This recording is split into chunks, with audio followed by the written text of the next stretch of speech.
성경 말씀 누가복음 22장 66절부터 23장 12절까지 한 절씩 교독하여 읽겠습니다.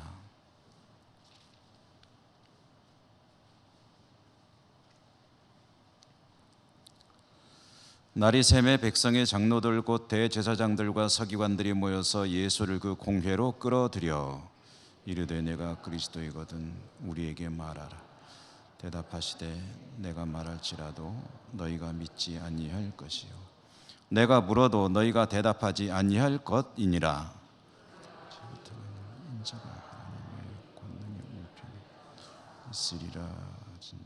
다 이르되 그러면 내가 하나님의 아들이냐 대답하시되 너희들이 내가 그라고 말하고 있느니라.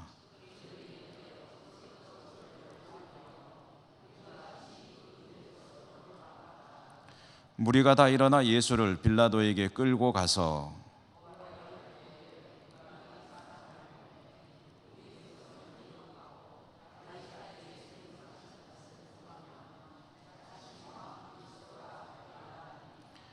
빌라도가 예수께 물어 이르되 내가 유대인의 왕이냐 대답하여 이르시되 내 말이 옳도다.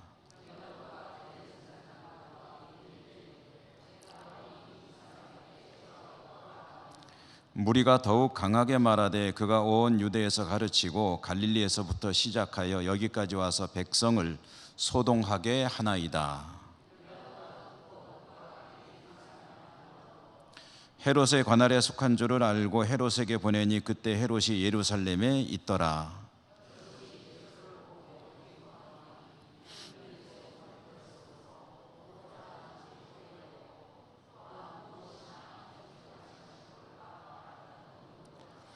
여러 말로 물으나 아무 말도 대답하지 아니하시니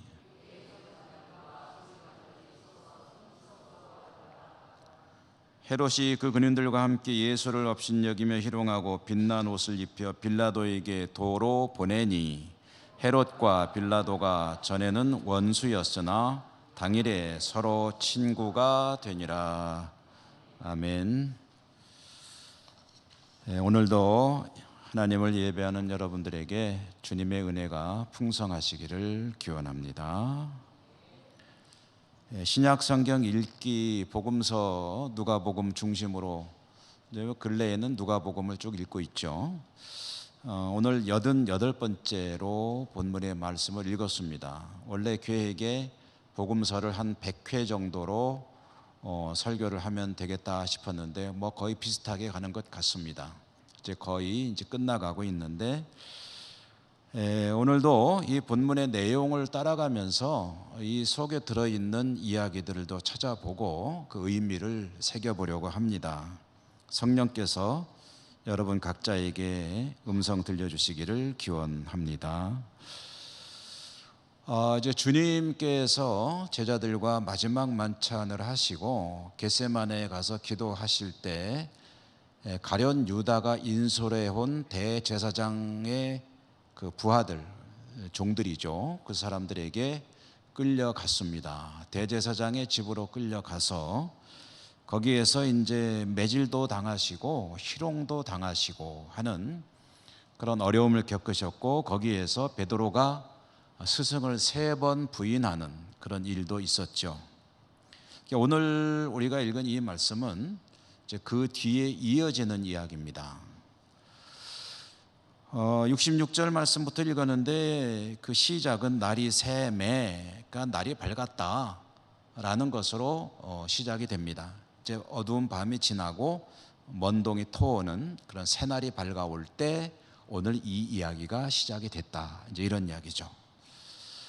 주님께서 잡혀가시고 시간이 흘러서 날이 밝았을 때 어떤 일이 벌어졌느냐 하면은 주님을 잡아간 사람들은 이제 주님을 공회로 데리고 갔습니다. 공회. 예루살렘의 산헤드린 공회라고 하는 공회는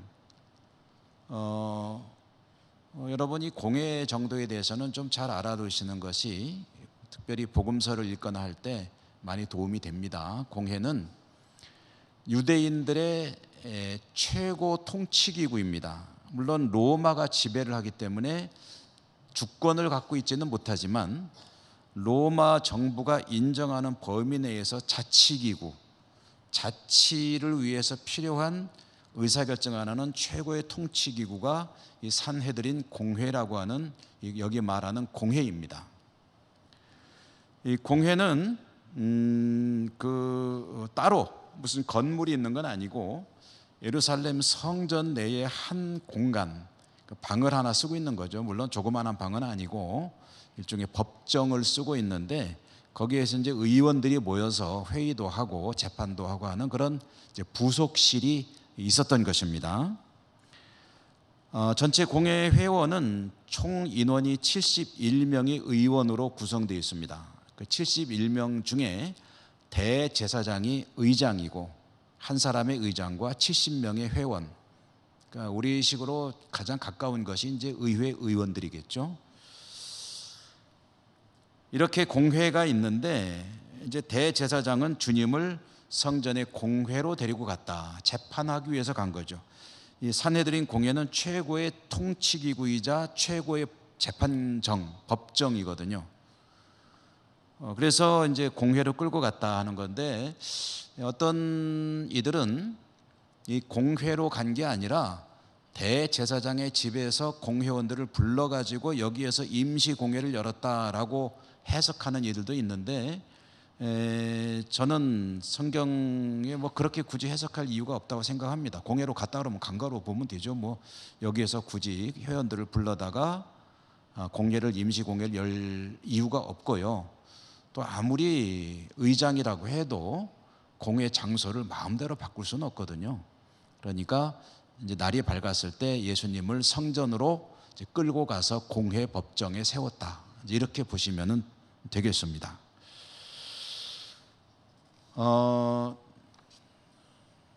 이 공회는, 장소는 자신들이 사용하는 공회 법정으로 데리고 갔다 할지라도 불법이었습니다.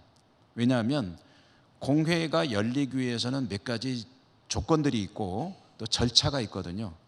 근데 그 모든 것을 무시하고 무작정 사람을 끌고, 말하자면 피고 아닙니까?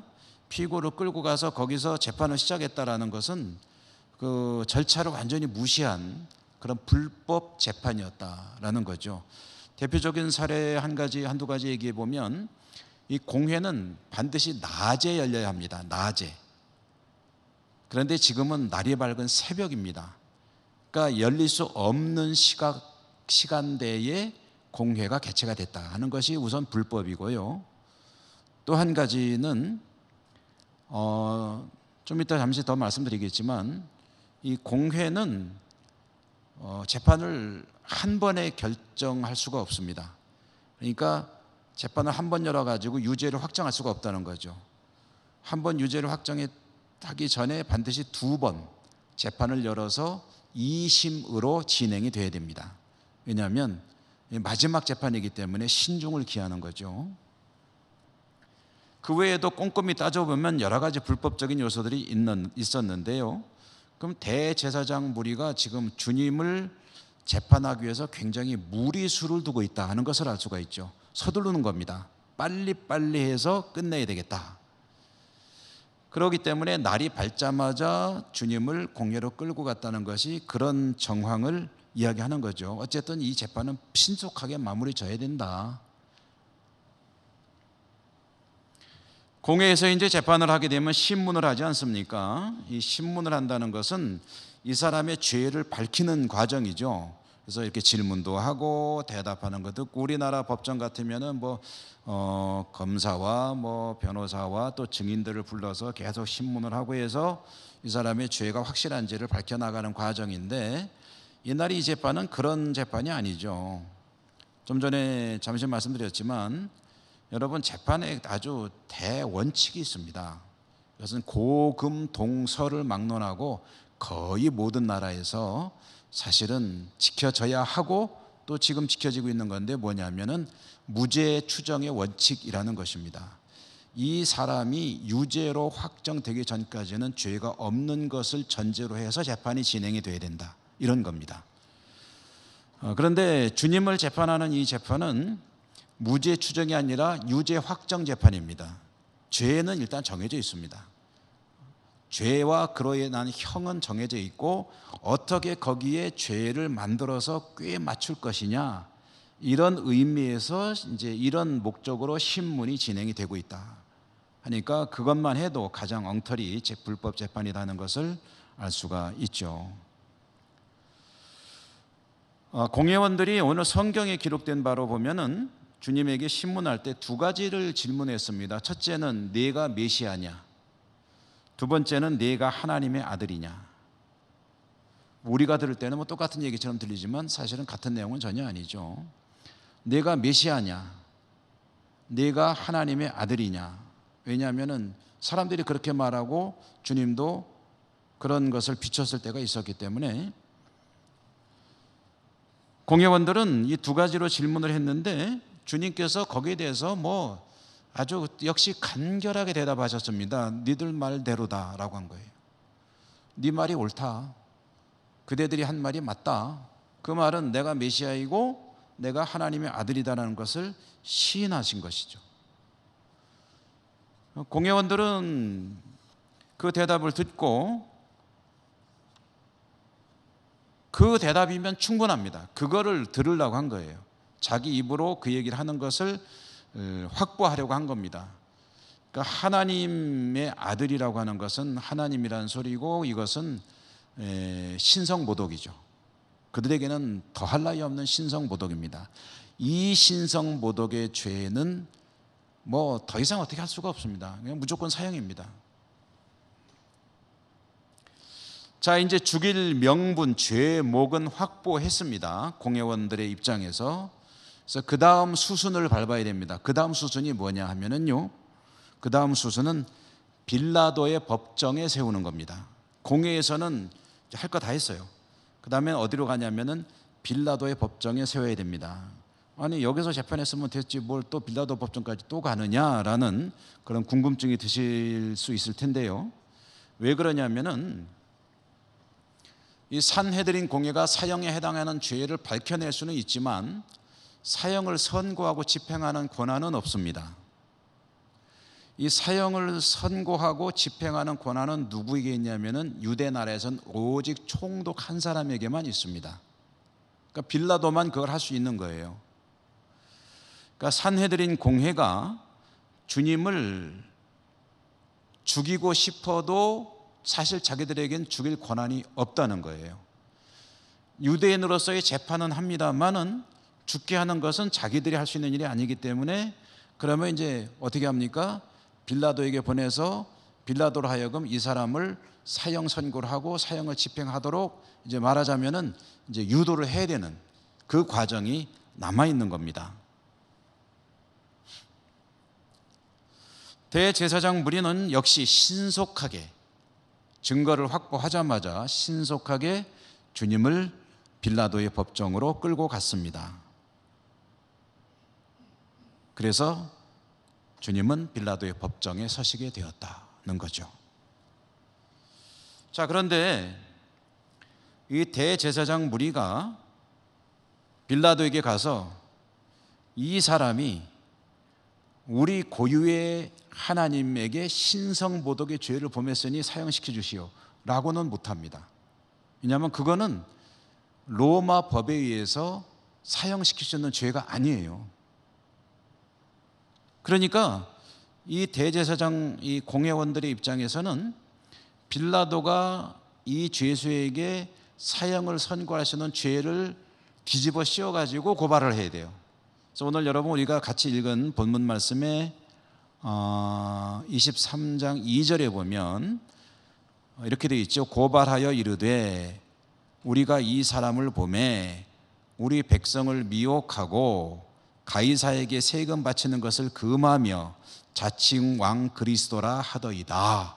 그러니 고발합니다 라고 이제 얘기를 한 겁니다. 죄를 세 가지를 만드는 거예요. 첫째로는 뭐냐면은 백성들을 미혹했다, 선동했다는 거죠. 두 번째로는 황제에게 세금을 바치지 말라고 그랬다. 그거 기억하시죠?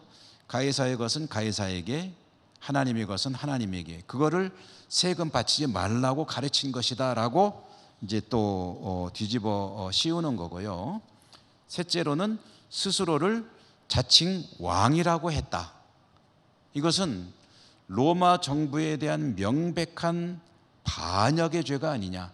백성들을 선동했다, 세금 바치지 말라고 했다, 자기가 왕이라고 했다. 그러니 황제에게 거역한 죄를 범했으니 이 자를 정치범으로서 사형을 하시오, 십자가형에 처하시오라고 고발을 한 겁니다.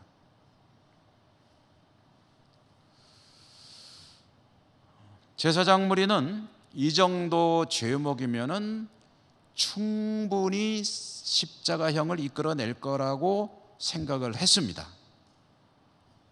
그런데 이제 빌라도가 또 누구냐는 거죠. 빌라도라고 하는 인물이 그렇게 만만한 인물이 아닙니다.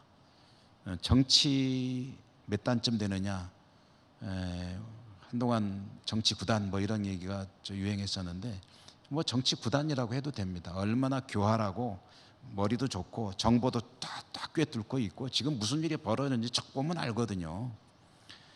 지금 벌어지고 있는 이 일의 핵심이 뭐냐, 예수라고 하는 선지자를 이 대제사장 무리가 제거하려는 움직임에 나를 이용하는구나 라는 것을 딱 꿰뚫어 보는 겁니다.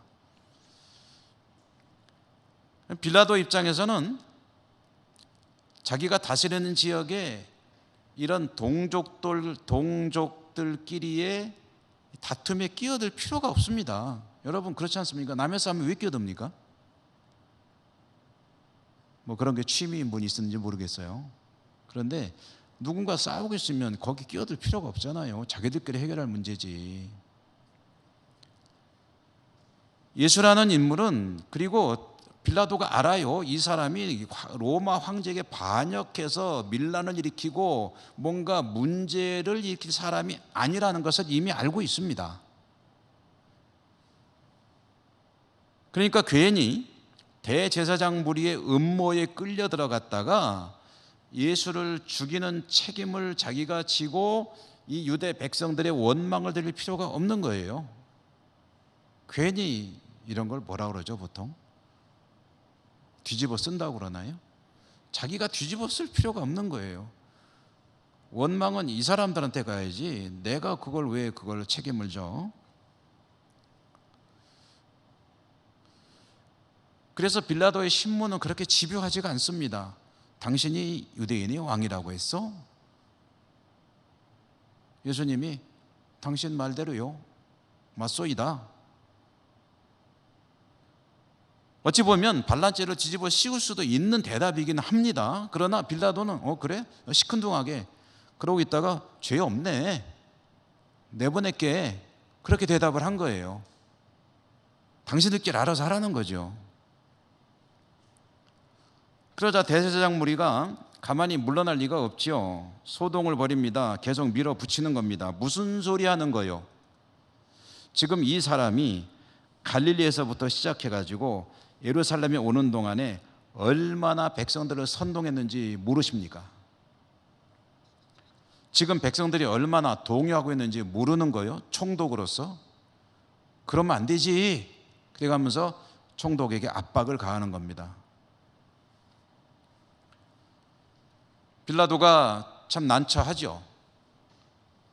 백성들의 원망 듣는 것도 싫지만 이 대제사장 무리에게 원망 듣는 것도 사실은 자기가 유대 총독으로서 어려운 일들이 발생할 수 있거든요. 협조가 필요하기 때문에. 그런데 그때 얼뜩 들어오는 말이 있습니다. 갈릴리라는 말입니다. 갈릴리. 그가 갈릴리에서부터 시작해가지고 여기까지 오는 동안에 얼마나 많은 사람을 선동했는지 모르십니까? 라고 말할 때 갈릴리라는 글자가 탁 들어오는 겁니다.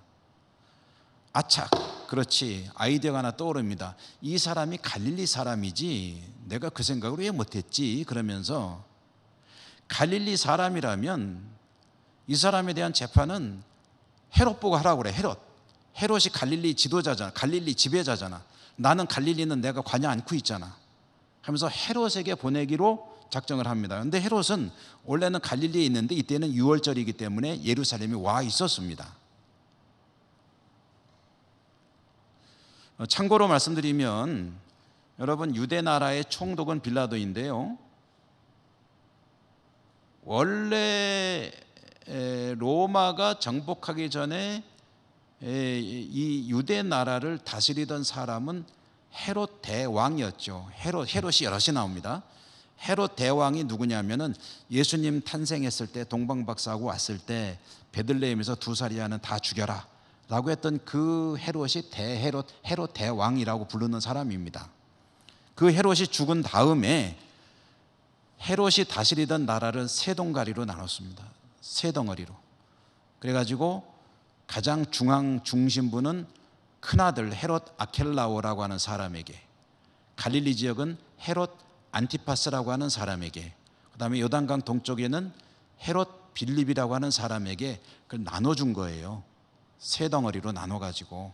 여러분 재벌 기업도 회장이 돌아가시면 그 다음에 아들들한테 덩어리 나눠주는 그런 기업들이 있잖아요.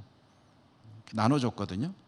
그런데 이 나눠준 중에 갈릴리를 다스린 사람이 헤롯 안티파스라고 하는 헤롯의 아들이었거든요.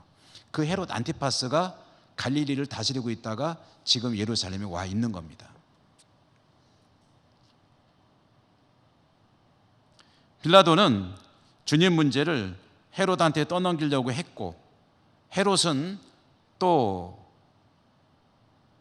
이 나사렛 선지자 예수님에 대해서 굉장히 호기심이 많이 있었습니다. 왜냐하면 들려오는 소리가 병도 고쳤다, 귀신도 쫓겨났다, 그 다음에 죽은 사람도 살았다, 그 다음에 도시락 한 개 가지고 수많은 사람 먹였다, 또 뭐 있죠?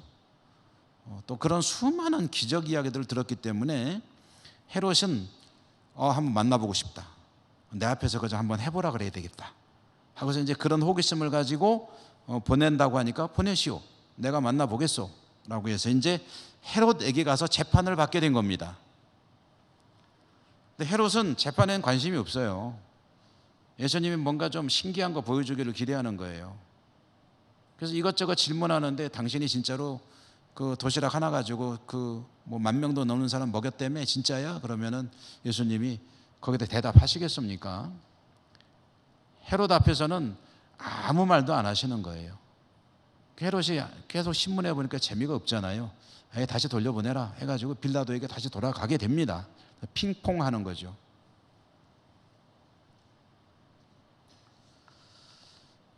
오늘 우리가 읽은 본문은 여기까지입니다. 여기까지인데 오늘 예수님의 재판 전체를 다 읽으려면 좀 길어서 저 중간까지만 읽었는데요.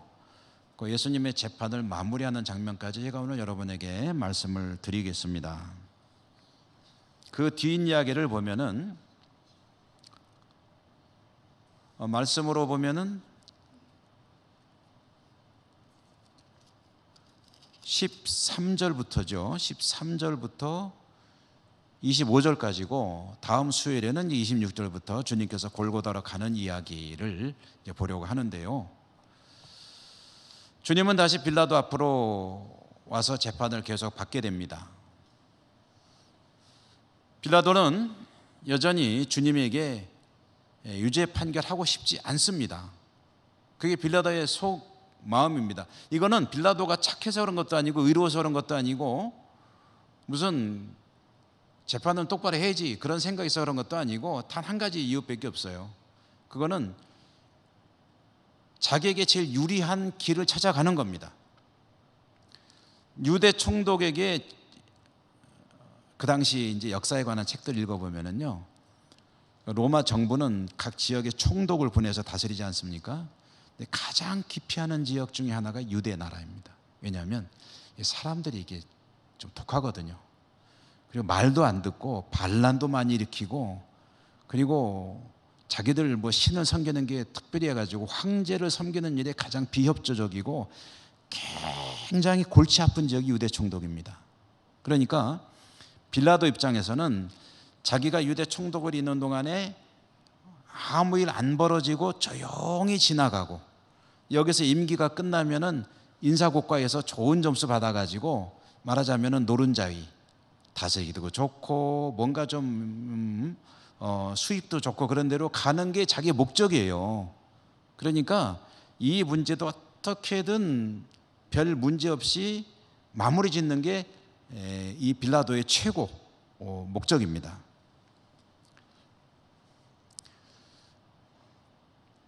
빌라도가 총독으로서 유대 나라에서 하는 일이 세 가지가 있는데요. 첫째로는 뭐냐면 군대 사령관 노릇하는 겁니다.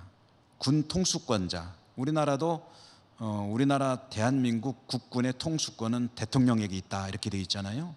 근데 이 유대 나라에서 로마 군 통수권은 누구에 있냐 하면은 총독에게 있습니다.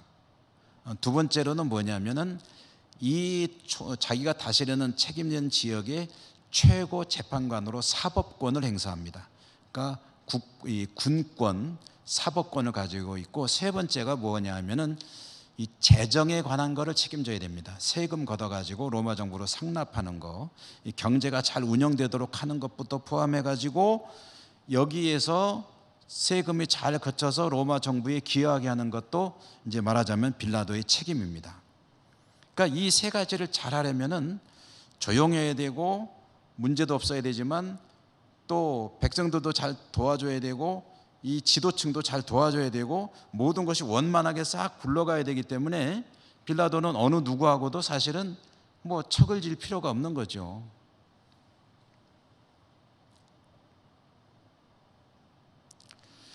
빌라도는 3번에 걸쳐서 예수님에게서 죄가 없으니까 그냥 매질 정도에서 풀어주겠다라고 자기 의사를 밝혔습니다. 세 번째로, 그렇지만 대제사장 무리가 순순히 물러날 리가 없죠.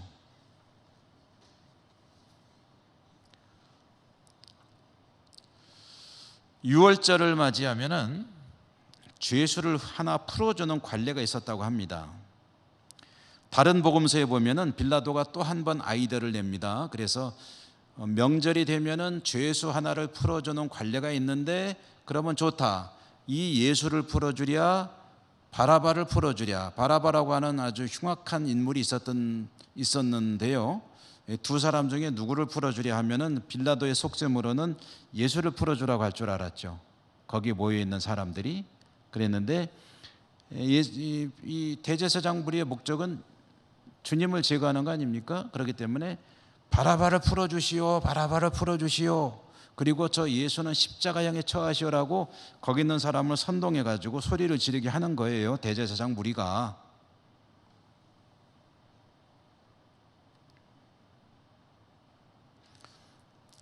빌라도 입장에서는 주님을 십자가에 못 박는 것만은 피하려고 했죠. 이게 지금 뭐냐면 여러분, 그 중국의 병법서에 보면은 저게 있잖아요. 그 36개라고 하는 게 있잖아요. 36개.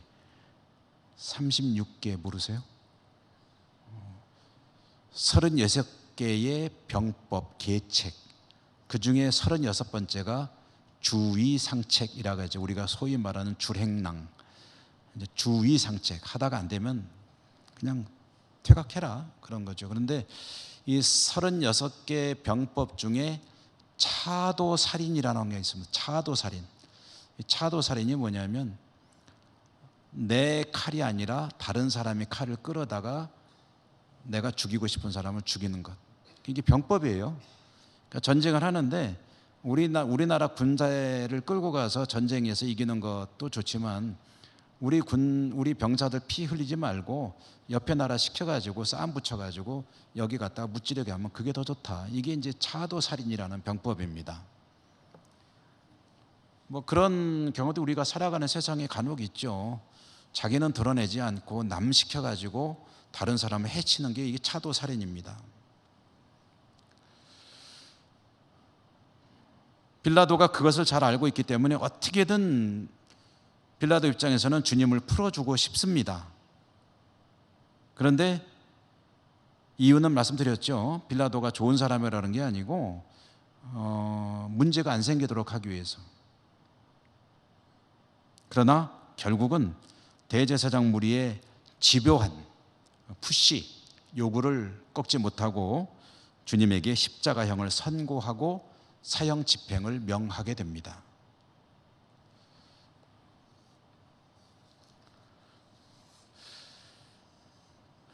그래서 여러분, 가끔 이제 그런 분들이 있어요. 가룟 유다 얘기할 때 말씀드렸지만 가룟 유다가 마귀가 들어가 가지고 그렇게 한 거니까, 사람은 마귀를 못 이기니까 그럼 마귀가 역사하면은 사람은 거기에 끌려갈 수밖에 없고, 그렇게 따지면 인간 가룟 유대에게는 죄가 없는 거 아니냐.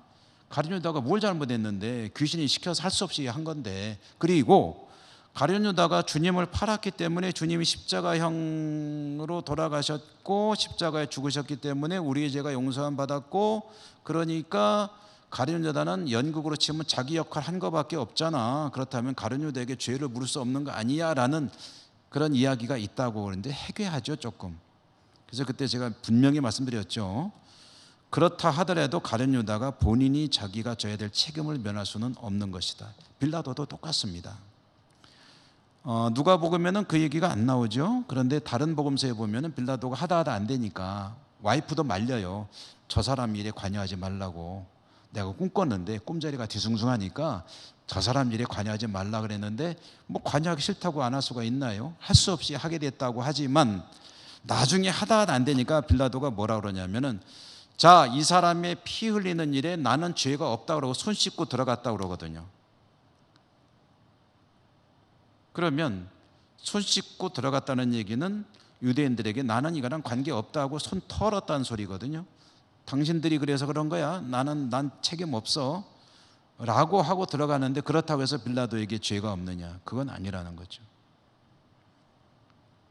사도신경 할 때마다 본디오 빌라도에게 우스갯소리로 그런 얘기 하는 사람이 있어요. 본디오 빌라도가 지옥에서 얼마나 귀가 아플까? 전 세계에서 일요일만 되면 본디오 빌라도에게 그런다고.